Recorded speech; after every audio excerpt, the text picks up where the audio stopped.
और पश्चिम बंगाल में चुनावी नतीजों के बाद हिंसा की आग थमती नजर नहीं आ रही है। अब नेता प्रतिपक्ष यानी शुभेंदु अधिकारी के करीबी और उनके पीए चंद्रनाथ रथ की गोली मारकर हत्या ने सियासी पारा और चढ़ा दिया है। घटना मध्यम ग्राम में हुई, जहां बदमाशों ने 4 राउंड फायरिंग की। बीजेपी इससे सुनियोजित हत्या बता रही है, जबकि टीएमसी ने भी सख्त कार्रवाई और जांच की मांग की है। सवाल यह भी उठ रहा है कि जब राज्य में भारी संख्या में केंद्रीय बल तैनात है तो फिर हिंसा क्यों नहीं रुक पा रही है। देखिए ये स्पेशल रिपोर्ट। चुनाव के बाद हिंसा, शुभेंदु अधिकारी के पीए की हत्या, भाजपा नेता के पीए की गोली मारकर हत्या, मामले की जांच शुरू और सुराग जुटाने में जुटी पुलिस, हत्या को सुनियोजित साजिश बताने का दावा, घटना की निंदा और निष्पक्ष जांच की मांग तेज, अदालत की निगरानी में जांच की राजनीतिक मांग। टीएमसी ने अदालत की निगरानी में जांच की मांग उठाई।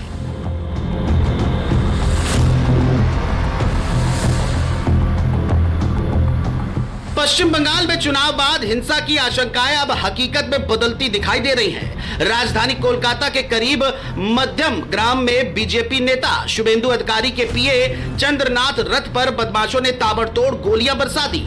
बताया जा रहा है कि 4 राउंड फायरिंग में चंद्रनाथ रथ और उनका ड्राइवर गंभीर रूप से घायल हो गए। दोनों को अस्पताल ले जाया गया, लेकिन इलाज के दौरान चंद्रनाथ रथ ने दम तोड़ दिया।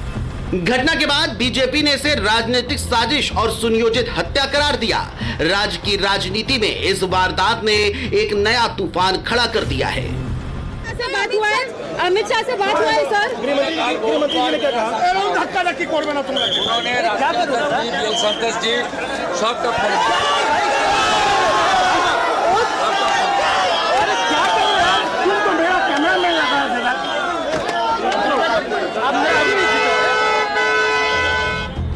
बीजेपी का आरोप है कि चुनाव नतीजों के बाद राज्य में लगातार हिंसा, तोड़फोड़ और हमलों की घटनाएं हो रही हैं। पार्टी का कहना है कि टीएमसी समर्थक पहचान बदलकर हिंसा को अंजाम दे रहे हैं। हालांकि तृणमूल कांग्रेस ने इन आरोपों को खारिज करते हुए घटना की निंदा की है और अदालत की निगरानी में सीबीआई जांच की मांग उठाई है। टीएमसी का कहना है कि लोकतंत्र में राजनीतिक हिंसा की कोई जगह नहीं होनी चाहिए और दोषियों को जल्द से जल्द सजा मिलनी चाहिए। उधर पुलिस ने मामले की जांच शुरू कर दी है और हमलावरों की तलाश तेज कर दी है। इस पूरे घटनाक्रम के बीच विपक्षी नेताओं ने भी कानून व्यवस्था पर सवाल उठाने शुरू कर दिए हैं। सपा सुप्रीमो अखिलेश यादव ने पश्चिम बंगाल में तैनात केंद्रीय बलों की भूमिका पर सवाल खड़े करते हुए पूछा कि जब लाखों की संख्या में सेंट्रल फोर्स मौजूद है तो हिंसा कैसे हो रही है। आप ये सिक्योरिटी देने की जिम्मेदारी किसने ली थी? इलेक्शन कमीशन, देश के होम मिनिस्टर। तो उन्होंने ये कहा था कि हम लाखों सेंट्रल फोर्स भेजी है। सुनने में आया 3 लाख से ज्यादा यहाँ पर सेंट्रल फोर्स भेजी गई थी और एक पैरेलल स्ट्रक्चर क्रिएट किया गया था, पैरेलल स्ट्रक्चर। और उसमें बड़ी संख्या में यूपी के भी लोग थे, बड़ी संख्या में। और हमारी तो जानकारी में ये भी है कि बंगाल का चुनाव जो सेंट्रल फोर्स आई थी वो यूपी की आई थी, बिहार की आई थी, जो बॉर्डर्स थे वहां से खाली कर करके यहां लेके आए थे।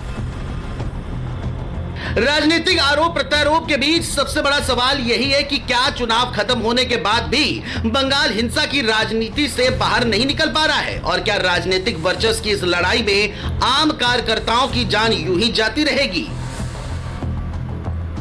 ब्यूरो रिपोर्ट, आज की खबर।